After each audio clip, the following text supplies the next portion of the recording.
ब्रिजमोहन भाई ने स्टॉक क्या करना है और स्टॉक कौन सा जमा करना है,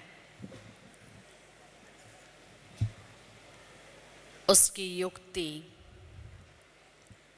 और उसके लिए क्या लक्ष्य रहे, बहुत स्पष्ट हम सभी को सुनाया।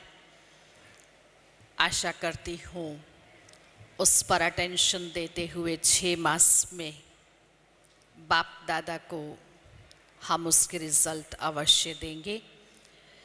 माताएं जो आगे आ रही हैं उनसे अनुरोध है, पीछे काफ़ी जगह है, वहाँ बैठे।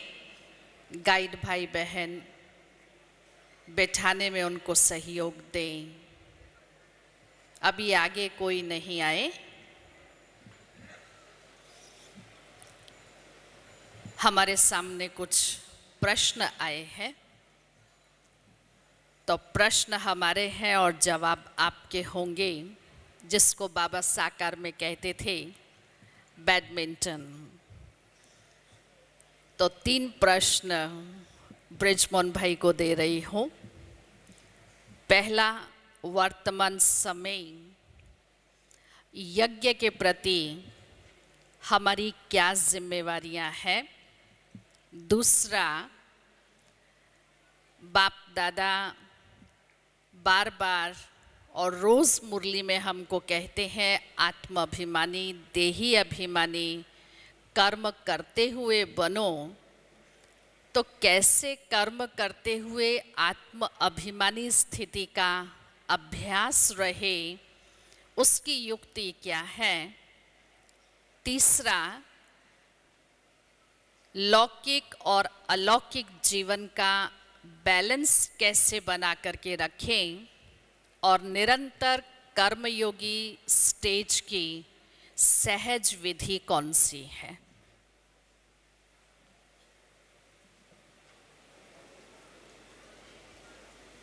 पहला क्या था? यज्ञ के प्रति हमारी वर्तमान समय क्या जिम्मेवारियां हैं। ये मुझे दे दीजिए, भूल ना जाए। हाँ, मिक्स। अच्छा,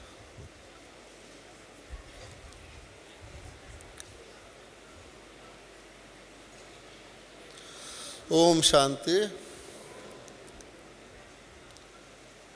ये जो यज्ञ बाबा ने रचा है, ये यज्ञ ब्राह्मणों ने ही संपूर्ण करना है। आप देखेंगे दुनिया में जितने भी यज्ञ रचे जाते हैं, संसारिक यज्ञ जो होते हैं, ब्राह्मण ही उस यज्ञ को संपूर्ण करते हैं। तो इस यज्ञ के लिए हमारी सबकी जॉइंट जिम्मेवारी है। कोई भी ऐसा ब्राह्मण नहीं है जिसकी यज्ञ के लिए जिम्मेवारी ना हो, क्योंकि यज्ञ से जो प्रसाद निकलेगा उसके अधिकारी भी हम सब ब्राह्मण हैं। जब यज्ञ प्रसादी मिलती है, जो उससे फाइनल प्राप्ति होगी, तो कोई नहीं कहेगा कि मुझे ना हो, हम कहेंगे हम भी यज्ञ के अंदर थे। इसलिए हर प्राप्ति के साथ उसके लिए कोई जिम्मेवारी होती है। तो उसको एक शब्द में हम कहेंगे, हमें इस यज्ञ की रक्षा करनी है। कोई भी कार्य जो यज्ञ को में विघ्न डालने वाला हो, जो यज्ञ को फ़ायदा ना करने वाला हो, उसको हमें स्टॉप करना है। और जो कार्य यज्ञ को आगे बढ़ाए उसमें हमें हाथ डालना है। तो सब ब्राह्मणों को हम यज्ञ को चलाते ही आते हैं, लेकिन हमें ये ध्यान रखना चाहिए कि भले हम यज्ञ को चलाने के निमित्त हैं, लेकिन ऐसा नहीं समझना चाहिए कि हम भगवान के यज्ञ में कुछ दे रहे हैं। हम बाबा के यज्ञ में लेने के लिए दे रहे हैं, हमें उससे मिलेगा। तो बाबा हमेशा कहते हैं, जो आपकी विनाश होने वाली, जो आपकी फालतू चीज़ें हैं, जो चीज़ें आप बचा करके इस यज्ञ की अग्नि को प्रज्वलित करोगे, जिसको तिल, घी और जौ भी कहते हैं, तन, मन और धन भी कहते हैं, मन, वाणी और कर्म भी कहते हैं, वो इसमें जितना आहुति देते जाओगे उतना यज्ञ की ज्वाला प्रज्वलित होगी।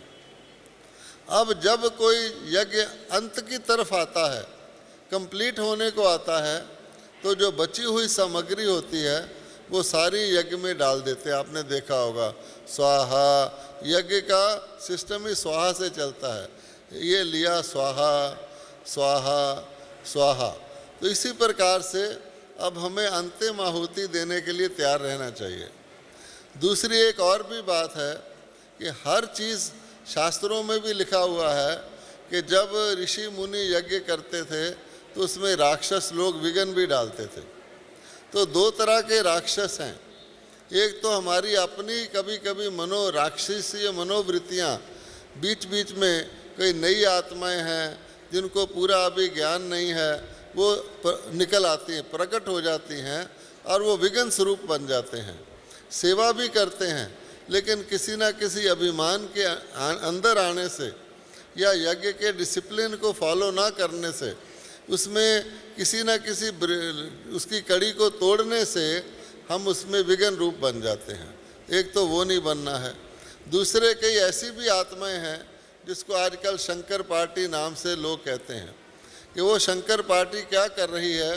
बड़ी विचित्र बात है, लेकिन ड्रामा में ये भी है कि वो बाबा के ही ज्ञान को लेकर और बाबा के ज्ञान की बातों को तोड़ मरोड़ कर उसका कुछ उल्टा सीधा अर्थ निकाल के कि गुलजार दादी में शिव बाबा नहीं आता, ब्रह्मा बाबा आता है, ऐसी ऐसी कई फालतू बातें जोड़ करके वो लोगों को गुमराह करते हैं। वैसे तो अच्छा है, जिस आत्मा को इतना भी ज्ञान नहीं कि बाबा कहाँ आता और कहाँ नहीं आता, वो खामखा उसका यहाँ बैठना भी ठीक नहीं। लेकिन हम उनको ये कहते हैं, चैलेंज करते हैं कि दुनिया में जाओ, किसी भी एक व्यक्ति को तुम ज्ञान में ले आओ, वो ला नहीं सकते। लेकिन हम बाबा के बच्चों को गुमराह करके इधर उधर से अपने उल्टी कार्रवाई विघ्न डालते हैं। तो आप उसमें क्या सहयोग देख सकते हैं कि कभी वो आपको पर्चा दें तो उस पर्चे को स्वीकार ना करें। कभी आपको कहें, मुझे भी वो कोर्स करवाने की कोशिश करते हैं, मेरे को भी फ़ोन करते हैं वहाँ पर कि भाई साहब आपके सेंटर के बाहर एक पर्चा मिला है और उसमें लिखा हुआ है गुलजार दादी में शिव बाबा नहीं आते। ठीक है, मेरे को फ़ोन पर सुनाते हैं। मैंने कहा भी ठीक तो नहीं है। अच्छा, फिर भाई साहब क्या, फिर आगे सुनाना शुरू करते हैं। मैं तो समझ जाता हूँ कि ये उल्टा काम कर रहे हैं। 4-5 दिन पहले मुझे दिल्ली में उन्होंने फ़ोन किया कि भाई साहब आपको पता है पार्लियामेंट में सवाल उठने वाला है। मैंने कहा अच्छा, क्या सवाल उठने वाला है? कि मुरलियों के बारे में सवाल पार्लियामेंट में। अच्छा, और उसमें अपने शहरों का नाम लिया। वो प्रश्न जो है 12 नंबर कोठी राष्ट्रपति भवन के पास है, वहाँ किसी पीए के पास है, आप उसमें इंटरेस्टेड हैं? उसका भाव था मुझे गुमराह करने का। तो हम तो खैर जानते हैं, ऐसे ही जो भोले भाले बाबा के बच्चे हैं उनको वो चेंज करते हैं। तो आप कोशिश करके वो ले लें उससे और ख़त्म कर दें। ये भी एक सेवा हो जाती है। किसी को अनकरेज ना करो, वो आप ही डिस्करेज हो जाता है। दूसरा ये है कि यज्ञ के अंदर बचत का भी मामला आता है कि यज्ञ बहुत बड़ा है, बचत भी एक कमाई होती है। मम्मा हमें सिखाया करती थी कि अगर आप जा रहे हैं कहीं पर, बिजली जल रही है, आपने देखा दिन चढ़ गया, बिजली बुझाने वाला नहीं आया, आपका काम है उसको बुझा दें, ना कि ये सोचें ये तो जिसकी ड्यूटी है वो करेगा। आपने स्नान करना है, आप पानी का कितना यूज़ करें, क्योंकि अंत के समय आपको बहुत थोड़ा पानी मिलेगा। उस समय की अभी का अभ्यास किया होगा कि थोड़े में हम इसको इकोनॉमी कहते हैं। तो बाबा हमेशा कहते हैं इकोनॉमी वाले, इकोनॉमी के भी हमें अवतार बनना है, एका नामी और एका नामी। तो इसलिए हर चीज़ में ये देखना है, यज्ञ आप जा रहे हैं, कोई चीज़ फेंकनी है, कहाँ फेंकनी है, ये भी देवताई मैनर है। इसी तरह से बहनों को सहयोग देना है। कभी कभी एक छोटी बहन सेंटर में एक मुरली सुना रही है, तो कोई व्यक्ति ज़्यादा होशियार है, वो अपनी बुद्धि से उसको उल्टे सुलटे सवाल पूछकर फेल करने की कोशिश करता है। वो भी अभिमान है, ये नहीं सोचता कि बाबा की मुरली बाबा की बच्ची सुना रही है, मैं इसको सहयोग दूं। तो एक ये भी जिम्मेवारी है। दूसरा, बाबा ने बहनों को यज्ञ की बागडोर दी हुई है, तो हमें सदा बहनों का रिगार्ड करना, मैंने अपना रिगार्ड करवाना और यज्ञ के नियम को कायम रखना। भाई लोग दुनिया में रहते हैं, संसार का अनुभव ज़्यादा होता है, तो वो बहनों को ईश्वरीय अनुभव ज़्यादा है, तो वो अपने अनुभव से समझते हम ज़्यादा समझदार हैं। ऐसा नहीं है। यज्ञ में धारणा से यज्ञ चलता है, दुनिया की बातों से नहीं चलता है। ऐसी बहुत सारी बातें हैं। क्योंकि समय थोड़ा है, अब दूसरे प्रश्न पे आते हैं। लौकिक और अलौकिक का बैलेंस कैसे रखें और कर्म योगी निरंतर कैसे रहें। अब ये तो ठीक है कि हमें लौकिक से तोड़ निभाना है, अंत तक लौकिक को भी निभाना है और अलौकिक को भी निभाना है। कई ऐसे सोचते हैं, पहले पहले बहुत जोश आता है, जिसको कहते हैं कि जोश आया और सोचा लौकिक कुछ नहीं है, लौकिक तो सब ऐसे ही है, मेरा कर्म बंधन है, कोई बीमार है, किसी ने कन्या की शादी करनी है, नहीं लौकिक कुछ नहीं है। तो अपने आप को अपनी जिम्मेवारियों से छुड़ाकर भागना, ये कोई निभाना नहीं है। सन्यासी लोग भी ऐसे ही करते हैं, वो घर छोड़ देते हैं, सोचते हैं बस हमारी जिम्मेवारी ख़त्म, लेकिन उनको पुनर्जन्म लेना पड़ता है, क्योंकि जिसका आपने देना है उसका देना ही है, और जिससे आपको मिलना है उससे मिलना ही है। अगर लौकिक का संबंध ठीक तरह से पूरा नहीं करोगे तो आप देखोगे ज्ञान में चलते चलते भी कोई ऐसा आएगा सीन आगे कि आपको वो जाके निभाना पड़ेगा। इसलिए नियम लोभ के वश नहीं, मोह के वश नहीं।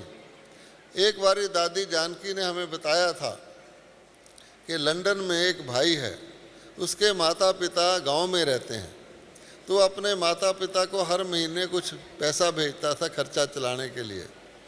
तो उसकी थोड़ी तनख्वाह बढ़ गई, तो माता पिता को पता लगा कि इसकी तनख्वाह बढ़ गई है। तो माता पिता ने उसको लिखा कि बच्चे अब तेरी तनख्वाह बढ़ गई है, तो जो हमें भी जो पैसे भेजता थोड़े बढ़ा कर भेज।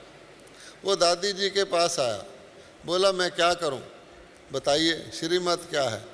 तो दादी जी ने कहा देखो फैसला तो तुमको करना है, लेकिन ऐसा ना हो कि उनका लोभ बढ़े और तुम्हारा मोह बढ़े।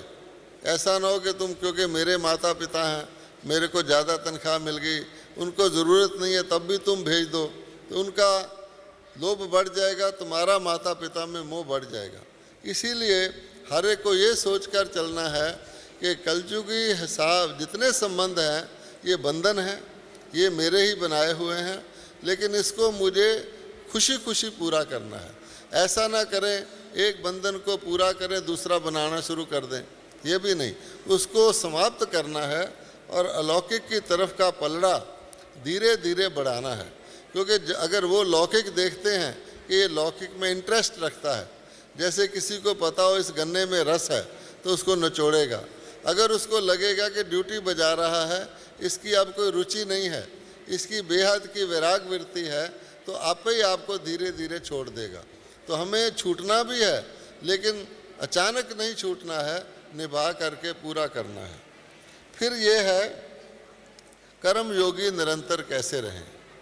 अब इसमें कर्म शब्द पहले आया है और योग शब्द बाद में आया है। कई बारी हम ऐसे ही करते हैं, कर्म को प्रधानता देकर योग में रहने की कोशिश करते हैं। तो क्या होता है, जैसे नीचे से किसी बॉल को आप ऊपर फेंकें, जितना भी मर्जी ज़ोर से फेंकेंगे ऊंचा जाके फिर नीचे आ जाएगा। तो कर्म तो हम इस कर्म क्षेत्र पर कर रहे हैं और योग वहाँ की बात है। इसलिए अगर हम ये अभ्यास करें कि हम योग में रहकर कर्म करें, तो आप देखेंगे कर्म योग अच्छा निभ सकता है। एक प्रश्न ये है, आत्मा अभिमानी स्थिति कर्म करते हुए रहे इसकी विधि। ये भी पहले सवाल से कनेक्टेड है कि अगर हम ये सोचें कर्म करते करते मुझे आत्माभिमानी बनना है, तो मेहनत का काम है, बार बार कर्म की तरफ ध्यान जाएगा, फिर आत्माभिमानी बनने की स्मृति विस्मृति स्मृति विस्मृति ऐसे होगा। अगर हम इसको रिवर्स कर दें कि आत्माभिमानी पहले बनना है फिर कर्म करना है, तो आत्माभिमानी स्थिति में रहकर कर्म करना आसान हो जाएगा। ओम शांति।